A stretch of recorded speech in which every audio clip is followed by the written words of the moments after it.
क्या वाकई में आकाश आनंद भीम आर्मी को नहीं जानते? देखिए, जिस तरह से आकाश आनंद जी ने जवाब दिया,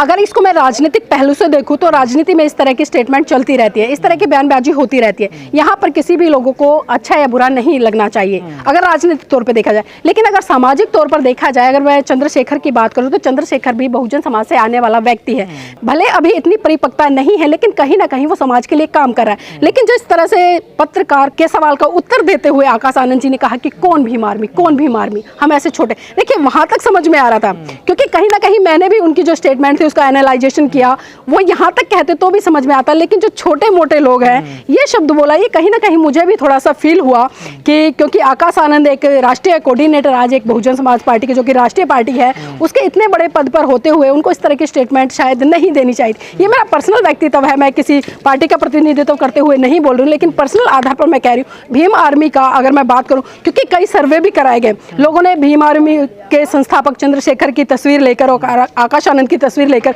जब क्षेत्र में उतरे, उन्होंने सर्वे किया, बहुत सारे लोगों ने कहा कि हाँ हम चंद्रशेखर को जानते हैं, बच्चे बच्चे तक ने कहा कि हम चंद्रशेखर को जानते हैं। लेकिन जब आकाश आनंद के लिए पूछा गया तो बहुत कम लोग ऐसे निकल कर आए, क्योंकि उसका कारण है, जो लोग मना कर रहे कि हम इनको नहीं जानते आकाश आनंद जी को, उसका कारण ये रहा है क्योंकि पिछले 10-12 सालों से जिस तरह से आकाश आनंद जी धरातल पर काम करे, क्योंकि वो मीडिया के हाईलाइट में नहीं है, मीडिया की पहुंच से दूर है। लेकिन हम देखें वहीं दूसरी तरफ चंद्रशेखर को, तो चंद्रशेखर छोटी छोटी जो बात भी करते हैं वो मेन मीडिया पर हाईलाइट होती है। और उनका एक अपना मतलब जो बहुजन समाज के युवा हैं, उन्होंने सोशल मीडिया पर एक बहुत अच्छा प्लेटफॉर्म तैयार किया गया, छोटी से छोटी बात को, चंद्रशेखर की को बड़ा चढ़ाकर और पूरे अच्छे तरीके से प्रचारित करता है। लेकिन वहीं जो आकाश आनंद वो मीडिया से दूर रहते हैं और उसी का कारण है कि लोग उन्हें ज़्यादा पहचान नहीं पाए। तो मेरा मानना यह है कि इस स्टेटमेंट को लेकर जो दोनों आपस में बसपा वाले और भीम आर्मी वाले एक दूसरे पर आरोप प्रत्यारोप लगा रहे हैं और जो ये वाक युद्ध छिड़ा हुआ है, इस युद्ध को बंद कर देना चाहिए, क्योंकि दोनों ही समाज के हैं। बयान आकाश आनंद ने दिया है, उनकी आलोचना बहुत ज्यादा हो रही है सोशल मीडिया। देखिए, आलोचना होना स्वाभाविक है। कोई भी व्यक्ति अगर इस तरह की बयानबाजी करता है, अगर कोई साधारण व्यक्ति करता है तो उसको छोड़ देता है, व्यक्ति को इतना वो नहीं लेता। लेकिन आकाश आनंद की को लेकर इसलिए बवाल मच रहा है क्योंकि आकाश आनंद आज कोई छोटी मोटी चीज नहीं है, वो आज सिर्फ खाली बहन जी के भतीजे नहीं है, आज वो बहुजन समाज पार्टी के राष्ट्रीय कोऑर्डिनेटर है। और जब एक राष्ट्रीय कोऑर्डिनेटर राष्ट्रीय पार्टी का कोई इस तरह की बातें बोलता है तो कहीं ना कहीं जो दूसरा पक्ष होता है उसको मिर्ची लगना स्वाभाविक है। और जिस तरह से दूसरा पक्ष तो समाज की बात है, तो आकाश आनंद कैसे समाज को एक साथ लेके चल पाएंगे? मैं वही बात कह रही हूँ, जिस तरह से भीम आर्मी के लोगों ने कहा कि हम भी आकाश आनंद को नहीं जानते, तो बहुत सारी चीजें ऐसी रही हैं जिस तरह से सोशल मीडिया पर हमने चीजें देखी है। इस तरह की चीजें पहली बात तो होनी नहीं चाहिए थी, क्योंकि दोनों ही व्यक्ति समाज के हैं, अपने अपने तरीके से दोनों काम करे, दोनों अपनी पार्टी को बढ़ा रहे, दोनों ज्यादा होगा, बीएसपी को या फिर भीम आर्मी को? देखिए, बिल्कुल आपने एक बात सही कही, क्योंकि मैं यहाँ पर गजेंद्र जी आपको याद दिला दूं, आप भी हमारे साथ में थे जब हम लोग 2022 में प्रचार मीडिया के माध्यम से मतलब कवरेज कर रहे थे। उस समय जब हम भीम आर्मी के लोगों से पूछते थे कि आप वोट किसको दोगे, तो हर भीम आर्मी का कार्यकर्ता ये कहता नजर आता था कि ठीक है, भीम आर्मी और सामाजिक संगठन के तहत हम चंद्रशेखर के साथ हैं, लेकिन पार्टी के नाते हम बहुजन समाज पार्टी के साथ हैं। लेकिन जब ये बयानबाजी हुई आकाश आनंद की तरफ से कि कौन भीम आर्मी कौन चंद्रशेखर, तो कहीं ना कहीं जो समाज है उसमें कहीं ना कहीं एक खामियाजा तो भुगतना पड़ेगा बसपा पार्टी को, भले लोग इसको किसी भी दृष्टि से देखें। क्योंकि मैंने खुद देखा, आपने भी देखा कि भीम आर्मी के लोग बहुत ज्यादा बहन जी को पसंद करते हैं, आकाश आनंद को भी पसंद करते थे, लेकिन इस स्टेटमेंट ने कहीं ना कहीं ग्राफ डाउन किया है, मतलब एक दरार पैदा कर दी। बिल्कुल एक दरार पैदा कर दी है और हमें इस तरह की स्टेटमेंटों से बचना चाहिए था। जबकि आप अगर उस वीडियो को ध्यान से देखें, साथ में रामजी गौतम जी खड़े हैं जो कि राज्यसभा सांसद है, वो कुछ और बोलना चाह रहे थे, वो कहना चाह रहे थे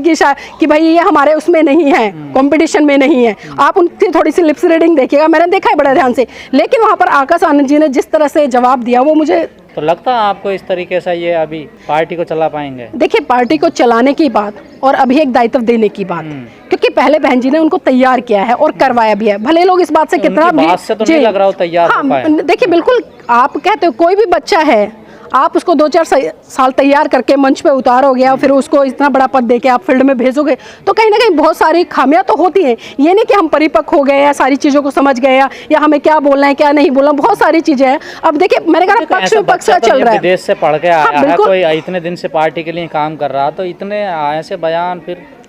देखिए मैं बार बार वही कह रही हूँ कि यहाँ पर जो अगर सामाजिक दृष्टिकोण से इस स्टेटमेंट को देखा जाए तो गलत है, लेकिन अगर राजनीतिक तौर पे देखा जाए तो राजनीतिक तौर पे इस तरह के वाद विवाद होते रहते हैं। और मैं कहूँगी यहाँ पर मैं चंद्रशेखर से कहना चाहूँगी कि आप उम्र में शायद उनसे बड़े हैं तो आप बड़प्पन दिखाइए और अपने कार्यकर्ताओं को कहिए कि इस तरह से आरोप प्रत्यारोप लगाना। चंद्रशेखर का कोई बयान तो नहीं आया देखिए इस मुद्दे। देखिए चंद्रशेखर का बयान नहीं आया है, लेकिन मैंने चंद्रशेखर की एक पिछली वीडियो सुनी थी जिसमें कि चंद्रशेखर ने कहा था कि वो महलों में रहने वाले, एसी में रहने वाले, चांदी की चम्मच से खाने वाले, वो क्या धरातल पर जाने। जिस दिन रोड पर निकलेंगे तो जिस जब सार पे धूप पड़ेगी ना तब सारा मतलब उन्हें पता चलेगा कि मिशन मूवमेंट में कैसे काम किया जाता है। और अभी हम देख रहे हैं कि जिस तरह से बहुजन समाज पार्टी ने भोपाल में जनसभा, मध्य प्रदेश में दिया था, भोपाल में जब उनका रोड शो हो रहा था उसके बाद जनसभा हुई थी। बिल्कुल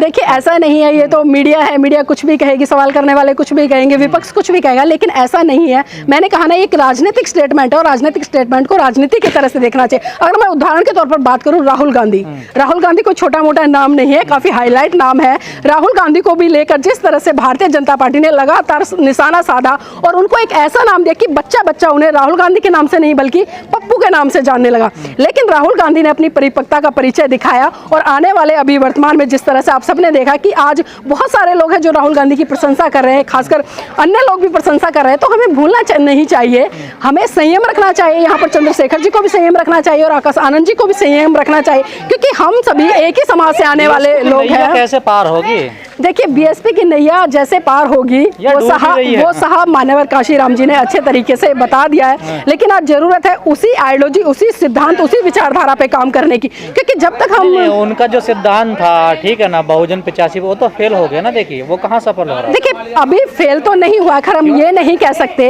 क्योंकि वोट परसेंट, देखिए वोट परसेंटेज जितना बढ़ा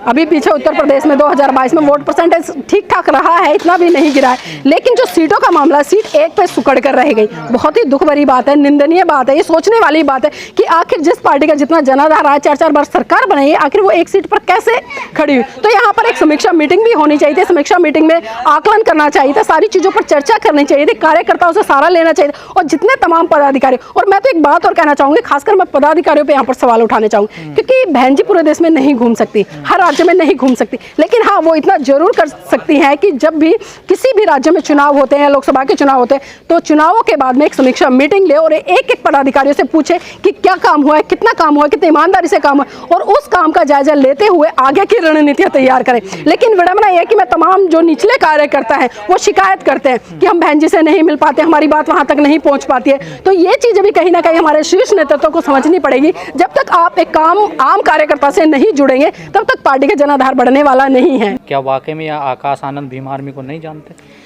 देखिए जिस तरह से आकाश आनंद जी ने जवाब दिया,